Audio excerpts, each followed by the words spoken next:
Afternoon, beautiful people, and welcome to the Little Things You Can Do podcast. On here, we talk about the little things you can do to help your children navigate this crazy and beautiful world. Okay, tonight I want to talk about reading and the value of reading. And this is where parents intentionally finding the time to read to their children. And I know we all live in busy lives and everything, we're all rushing, rushing, rushing.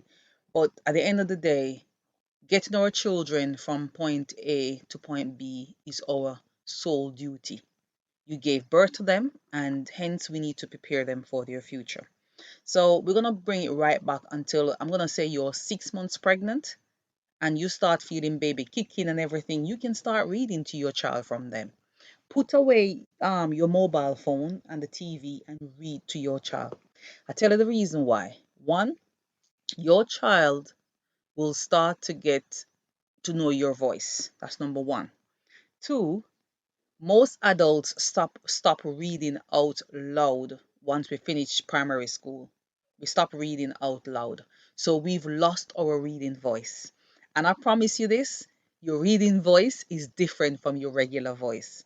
So if when you're pregnant, you start practicing to read out loud to your child, when your child is born, a week old, a day old, and you start to read to that child, it will be natural for you. That's number one.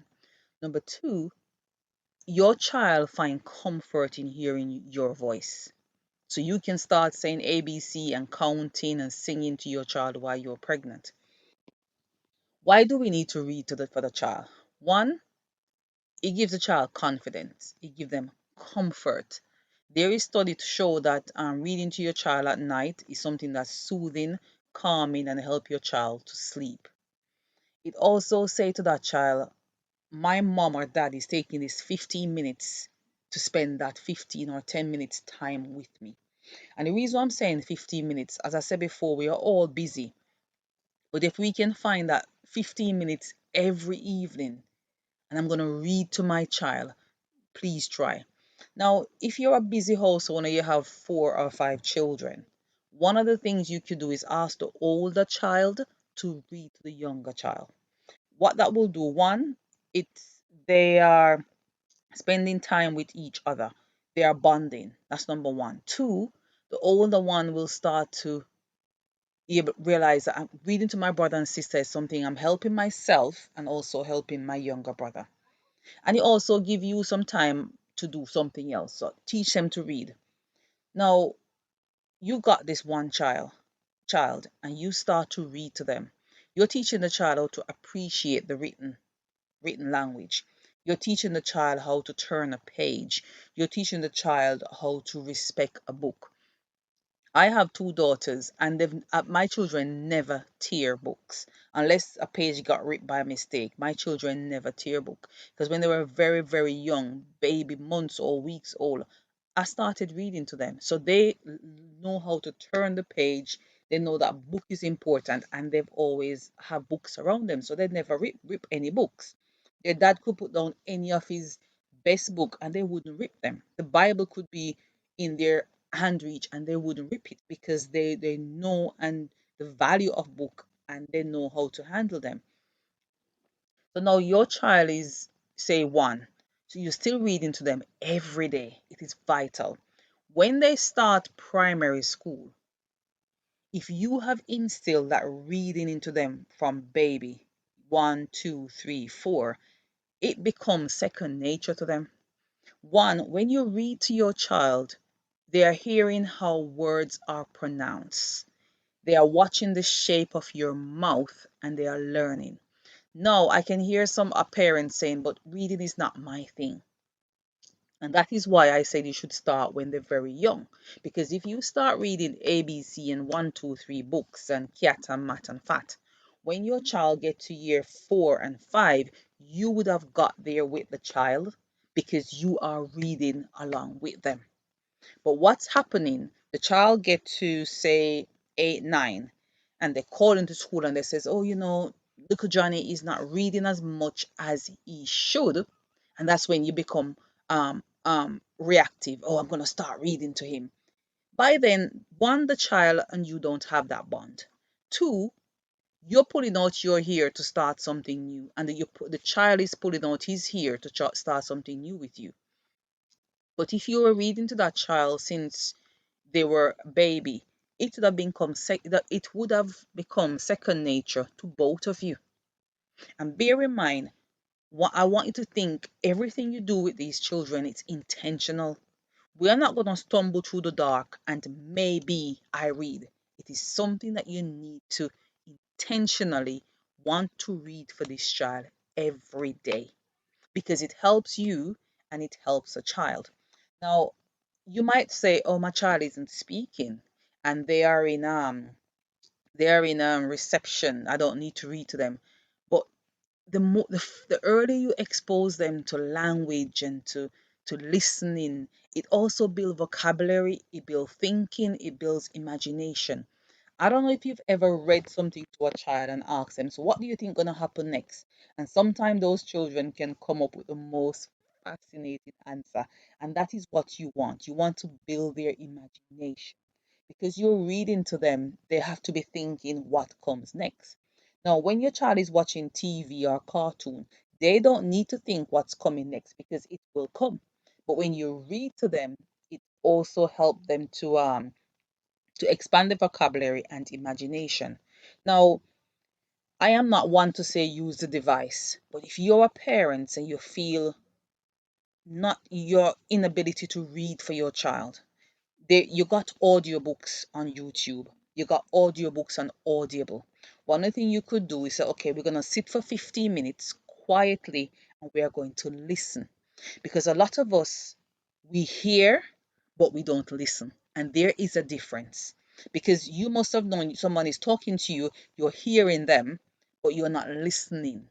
And one of the things we are realizing in school is that children don't know how to listen. So if at home you if you can't read to them or you can't read with them, if you're listening to audio books with them, it teaches them to listen. And while they're listening, they have to think. And parents, this part is exactly for you. You might be saying, I've left school many years ago and I'm not comfortable reading out loud to my child. But if you start small, as you get more you one, you build confidence. Two, you start to remember how to do it. And three, we are not too old to build new neural pathways. It's something that we are learning every day. So as parents, if we carry on reading to these children, you yourself is starting to learn. And one other thing you need to do with your kid, if you're watching a movie or you're reading a book and you get to a word that you don't know, stop, find the meaning of the word, and find a way how to use it in a sentence. Because you're building a vocabulary, you're building curiosity, you're building knowledge, and you also something you call scaffolding. I'll give you an example. Everybody knows roadblocks, and that's what children are talking about. And you might say, all my child want to read is about roadblocks. Go get a roadblocks book for them and start reading.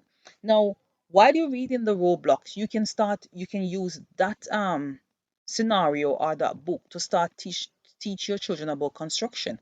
Because during roadblocks, all they're doing is building things. So your child might think it's fun, but if you read a book about construction to them, you can associate it with their roadblocks. And if your child is a child that particularly likes football, read a book to them about football. It might start that you're going to read the things that they like before you can read the things that you like. Because bear in mind, you've got to meet them where they are and not try to drag them up to where you are. We're going to meet them at their level. And that is why it is important that we start reading to them from baby. Because if you've already established that, I'm reading to you every day, we got to stop for 10, 15 minutes every day and read. When they get to year four, you won't be pulling out your hair trying to teach them or get them to read. It would have been part of your routine. It would have been part of your schedule. Now, when is the best time to read for a child? Ideally, they should be in bed and you're reading for them. But sometimes that's not possible. Sometimes you might think, okay, you're going to give your child a bath. Put them in the bath and read for them. That's the time you could read for them. Or if they get to that age where they can read for you while you're cooking in the kitchen, let them sit behind you and read.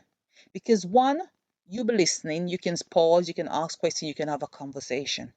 Because I'm trying to find a way to say no matter how much we are busy, finding that time to read to your child, or when they become older, they reading to you is vital. It's vital for them, especially from birth until the end of primary school. It is vital that you get them in the habit of reading.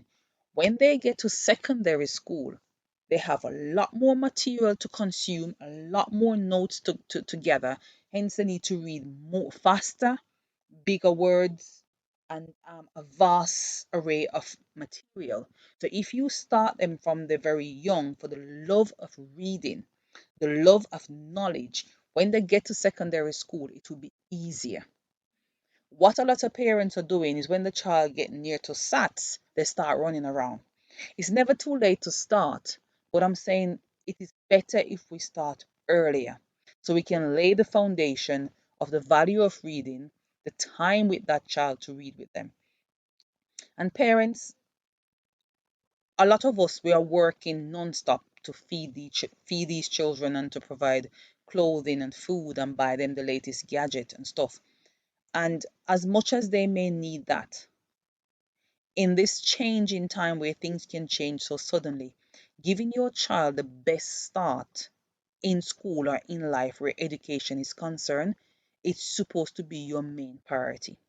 Because God forbid something happen to you tomorrow. If you have not helped them to lay that foundation of reading, the thirst for knowledge, wanting to know more, they're going to be left to the mercies of whatever comes. So that's why I keep saying we got to be intentionally trying to educate our children, intentionally reading to them, intentionally encourage them to read because it is important for their future.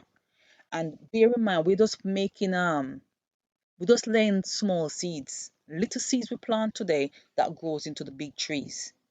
So if you start when you're pregnant with that child to read to that child, when the child is 4 and 5, it's second nature for both of you. And when you're reading, parents, change your voice, do the expression. If you find it funny and you think I can't do it in front of my children or my child, when they're very young, it's the best time to start because as they grow older, you grow in confidence how to change your voice and how to manipulate your voice to match the book.